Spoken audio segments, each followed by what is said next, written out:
اثيوبيا كانت ضامنه جيبوتي بشكل كبير جدا، بس انت اللي ابتديت تلعب صح. ليه؟ اولا انت رحت لجيبوتي ما قلتلش ان انت عاوز تبني قاعده عسكريه، ما قلتلهمش يا جماعه انا عاوز اعمل قاعده عسكريه. خلي بالك جيبوتي دي ملعب كوره، يعني جيبوتي دي عندها قاعده اسرائيليه، قاعده امريكيه، قاعده صينيه، بالمناسبه اكبر قاعده. ግብጽ ባለፈው አንድ ዓመት ኢንሰርክል ኢትዮጵያ የሚል ፖሊሲ እያራመደች እንደምትገኝ የአደባባይ ሚስጥር ሆኗል። ከኤርትራ እስከ ኬንያ፣ ከጅቡቲ እስከ ሶማሊያ፣ ከሱዳን እስከ ደቡብ ሱዳን ድረስ ወታደራዊ፣ ኢኮኖሚያዊ፣ የንግድ እንዲሁም ዲፕሎማሲያዊ ስምምነቶችን እየፈረመች ትገኛለች። የዚህ ዋነኛ ምክንያት የኢትዮጵያን ጎረቤቶች በመጠቀም አዲስ አበባን በከበባ ማስጨነቅ ነው። ይህ ግብጻዊ ፖድካስተር የሚለውም ይህንኑ ፖሊሲ የሚያጠናክር ነው። ሀገሩ ግብጽ ጅቡቲን በመጠቀም ጭምር ኢትዮጵያን ከበባ ውስጥ እያስገባች እንደሆነና ካይሮ በተጫወተችው እሳት የሆነ ፖለቲካዊ ጨዋታ የመጨረሻ ግቧን እያሳካች እንደሆነ ነው። ጅቡቲን የኳስ ሜዳ እያለ ሲገልጻትም ይሰማል። በርካታ ሀገራት ጅቡቲን በመጠቀም እንደሚጫወቱም ለማንሳት ግብጽ ከጅቡቲ የምትፈልገው ምንድነው የሚለው መነሻ አድርጎ የሚተነትነው ፖድካስተሩ ሀገሩም ከኤርትራና ሶማሊያ ጋር ወታደራዊ ስምምነቶችን ከፈጸመች በኋላ የመጨረሻ ካርድ የሆነችውን ጅቡቲን በመጠቀም ኢትዮጵያን ከበባ ውስጥ ለማስገባት ከጫፍ መድረሷን ይተነትናል። ሰላም እንዴት አላችሁ የተከበራችሁ የሸገር ታይምስ ቤተሰቦች፣ በዚህ ጥንቅራችን ግብጽ ጅቡቲን በመጠቀም ኢትዮጵያን ለማንበርከክ እየተጫወተችው ስላለው የፖለቲካ ጨዋታ፣ ጅቡቲ በዚህ ጨዋታ በመሳተፏ ከኢትዮጵያ በኩል የሚደርስባትን መዘዝና ኢትዮጵያን ያገለለው በግብጽና በሳውዲ የሚመራው የቀይ ባህር መድረክን እያስታወስን ቀጥሎ ምን ሊፈጠር ይችላል የሚለውን እንቃኛለን። አብራችሁን ቆዩም።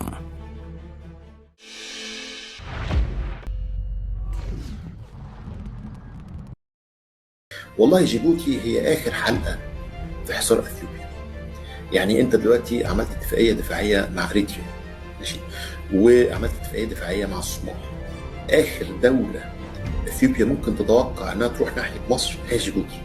أنت لو خدت جيبوتي እውነቱን ለመናገር ጅቡቲ ማለት ኢትዮጵያን ከበባ ውስጥ ለማስገባት የመጨረሻዋ ነጥብ ናት የሚለው የዚህ ግብጻዊ ንግግር ግብጽ ከኤርትራና ሶማሊያ ጋር ወታደራዊ ስምምነቶችን መፈራረሟን ያስታውስና ኢትዮጵያ ግን ግብጽ ከጅቡቲ ጋር እንዲህ አይነት ስምምነት ትፈጥራለች ብላም ፈጽሞ አላሰበችም ነበር ይላል። እንደርሱ አገላለጽ ይህ እርምጃ ግብጽ ፍላጎቷን ለማሳካት በጣም የተቃረበችበት ወሳኝ ነጥብ ነው። ይህ ግብጽ ሴራ ከተሳካ ለኢትዮጵያ የመጨረሻዋ ይሆናል እምባይ ነው። ከህዝብ ቁጥሩ አንጻር ወደብ አልባ የሆነች ትልቋ የዓለማችን ሀገር ኢትዮጵያ መሆኗን የሚያስታውሰው ግለሰቡም ኤርትራ ከተገነጠለች ጀምሮ ኢትዮጵያ ከባህር በር ለመራቅ መገደዷን ከአስመራ ጋር ባላት ጠላትነት የተነሳም በኤርትራ ወደቦች በኩል ሸቀጦችን ማስገባት እንደማትችል ይናገራል። በነገራችን ላይ እስከ ቅርብ ወራት ድረስ የኤርትራ ወደቦችን ስራ ሲመሩ የነበሩት ባለሙያዎች ኢትዮጵያውያን ነበሩ ነው የሚለው ፖድካስተሩ። የሶማሊያን ጉዳይ በተመለከተ ሲናገር ደግሞ ኢትዮጵያ በሶማሊያ በኩል ከፍተኛ መጠን ያለው ግብዓት ማስገባት አትችልም ካለ በኋላ ታዲያ እንዴት ነው ኢትዮጵያ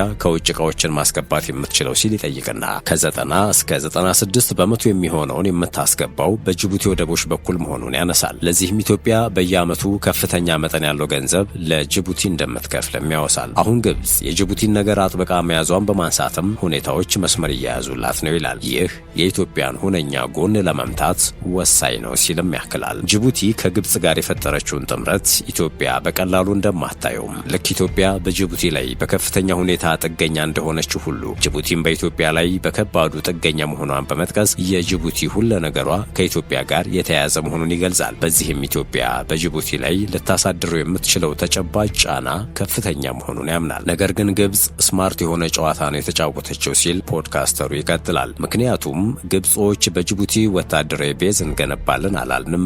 እዚህ ጋር ጅቡቲ ማለት የእግር ኳስ ሜዳ ማለት መሆኗን ልብ እንበል። ሁሉም በጅቡቲ ወታደራዊ ቤዝ አላቸው። እስራኤል፣ አሜሪካ፣ ቻይና ሁሉም አላቸው። ጅቡቲ ለቻይና ወታደራዊ ቤዝ ያቀረበችው ቦታ ለቻይና ከሀገሯ ውጭ ያለ ትልቁ ወታደራዊ ቤዝ እንዲሆን አድርጓል። ነገር ግን ግብጽ እየጠየቀች ያለችው ቤዝ አይደለም። ግብጽ እያለች ያለችው ወደባችሁን ማልማት እንፈልጋለን ነው። ለጅቡቲዎች እያልን ያለነው ወደቦቻችሁ በተገቢው ልክ አልዘመኑም፣ ስለዚህ እናልማው ነው።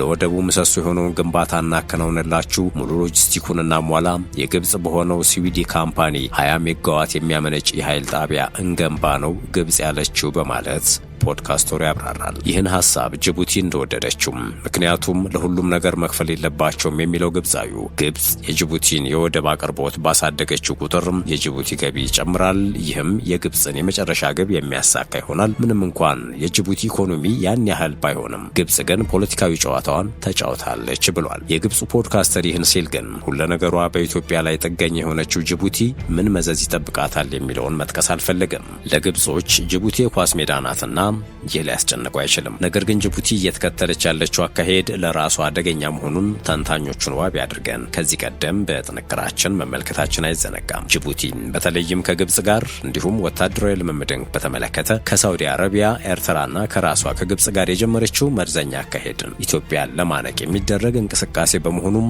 ዞሮ ለራሷ ጣጣው ከፍተኛ እንደሆነ እየተገለጸ ነው። አንድ ተንታኝ እንደውም ይህ ጉዳይ የአህያ ባል ከጅብ አያስጥልም የሚባለው አይነት ነው ሲሉ ነው የጅቡቲን አካሄድ የተቹት። የጅቡቲ ግብጽን ወደ ምድሯ ማስጠጋትና የታጁራ ወደብን ለሳውዲ መስጠት በራስ አንገት ላይ ገመድ እንደማሰር ነው ሲል ከዚህ ቀደም የወጣ አንድ ዝርዝር ጽሑፍ የጅቡቲን አካሄድ ተችቷል። ይህ አካሄድ እንዴት በራስ አንገት ላይ ገመድ ማሰር እንደሆነም እንዲህ ሲል ነበር ያብራራው። የጅቡቲ ኢኮኖሚ የተመሰረተው በኢትዮጵያ ኢኮኖሚ ላይ በመሆኑ የጅቡቲ ኢኮኖሚ ጥገኛነቱ ለኢትዮጵያ ኢኮኖሚ ነው። ከኢኮኖሚ አንጻር ስንመለከት ጅቡቲ የኢትዮጵያ ጥገኛም ብቻ ሳይሆን ምርኮኛም ጭምር ነች።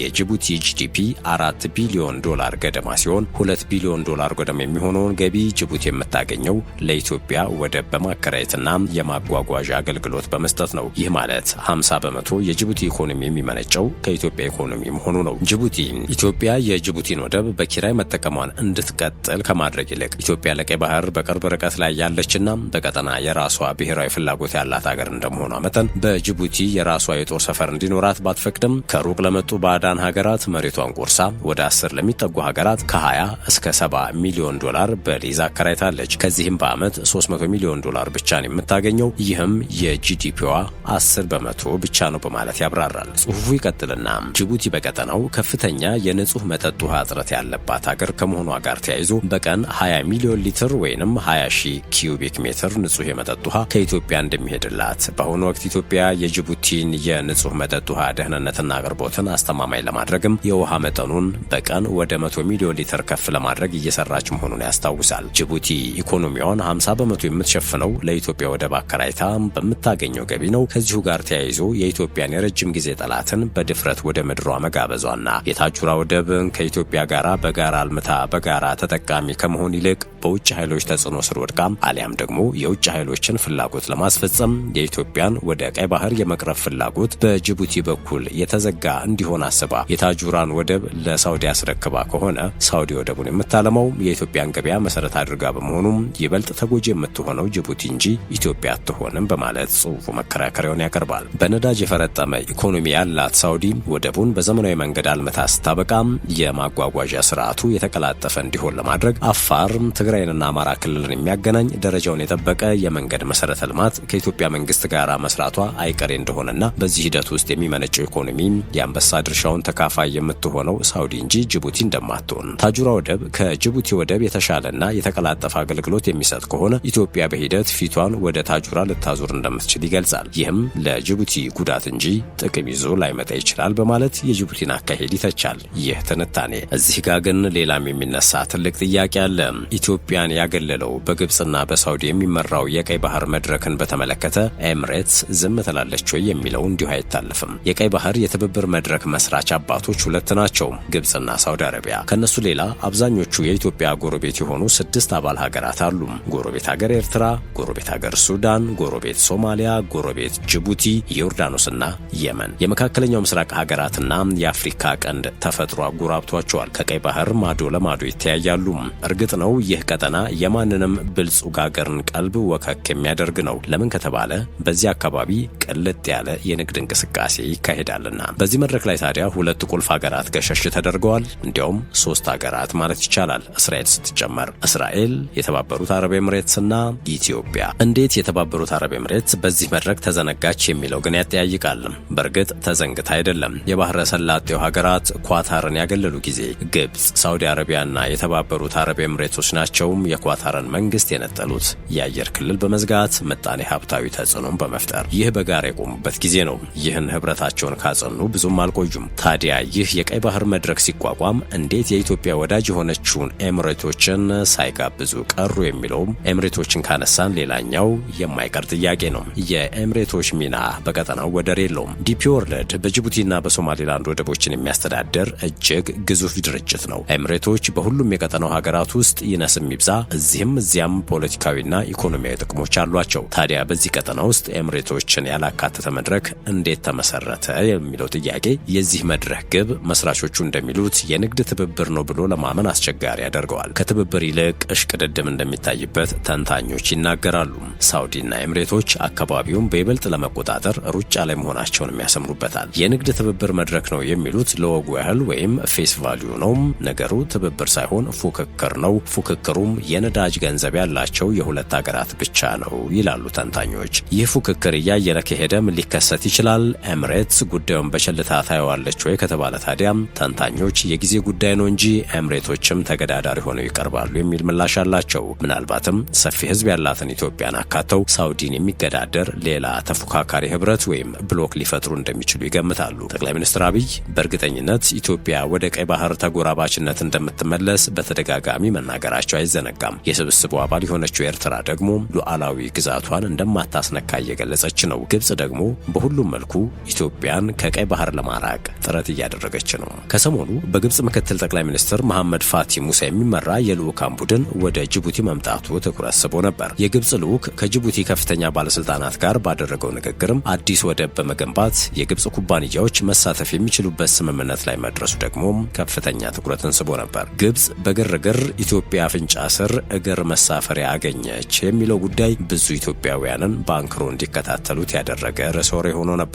በቅርቡ ሪፖርተር ላይ የወጣ የኢሳም ማህረዝ አንድ ጽሑፍ የግብጾችን ወደ ጅቡቲ የማተኮር ጉዳይ በጥልቀት ይመረምራል። በጅቡቲ የወደብና ነጻ የንግድ ቀጠና ማስፋፊያ ግብጾች ለመስራት መስማማታቸው 20 ሜጋዋት የሚያመነጭ የኃይል ማመንጫን ለመትከል ማቀዳቸውም ሆነ በባህር ትራንስፖርትና አገልግሎት ዘርፍ ለመተባበር መፈለጋቸው ታስቦበት የሚደረግ ጅቡቲን ወደ ራሳቸው ተጽዕኖ የማስገባት ጥረት መሆኑን ይጠቁማል።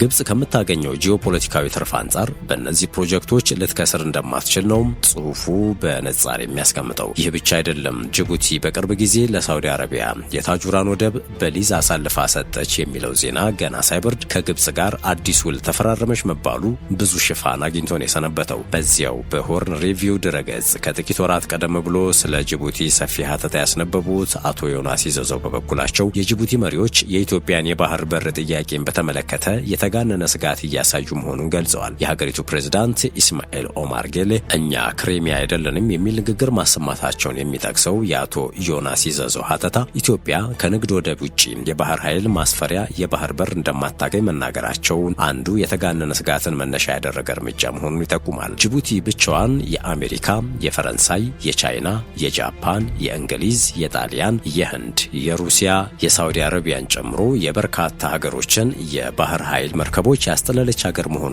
ዘገባው ይጠቁማል። ጅቡቲን የእነዚህን ሁሉ ሀገሮች ጦር ስታስጠልል የሉዓላዊነት ስጋት ያልፈጠረባት ነገር ግን ደግሞ ኢትዮጵያ የባህር ኃይል የማሰፍርበትን ቦታ ይሰጠኝ ስትል የሉዓላዊነት አደጋ የሚሆንባት ለምንድን ነው በማለትም ጠጠር ያለ ጥያቄ ትንታኔ ያቀርባል። በዚህ ሂደት ውስጥ የቀይ ባህር ትብብር መድረክ ሚናው ምን ሊሆን እንደሚችልም በጊዜ ሂደት የሚታይ ይሆናል። የተከበራችሁ የሸገር ታይምስ ቤተሰቦች ለአሁኑ የያዝነው ጥንቅራችን ያደመጣችሁትን ይመስል ነበር። ስለተከታተላችሁን ከልብ እናመሰግናለን። ቸር ቆዩን።